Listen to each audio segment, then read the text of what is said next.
چارلیز ترون یا آنیا تیلور، کدومشون فوریوسای بهتری؟ فیلم فوریوسا حماسه مد مکس قطعا یه شاهکار و یه اکشن دیوانه‌واره. آنیا تیلور به خوبی از پس نقش فوریوسا بر اومده و تونسته خشم درونی و فروخورده این شخصیت رو برای انتقام به ما منتقل کنه. اما با قاطعیت میگم که فوریوسای مد نظر من قطعا چارلیز ترونه، هم از نظر حس بازیگری و هم از نظر فیزیکی.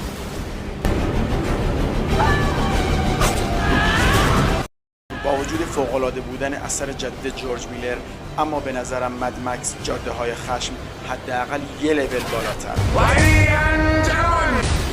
همچنین نباید از بازی جذاب و جوکر مانند کریس همسورث بگذریم که به نظرم میتونه یکی از شانس های اسکار امسال باشه.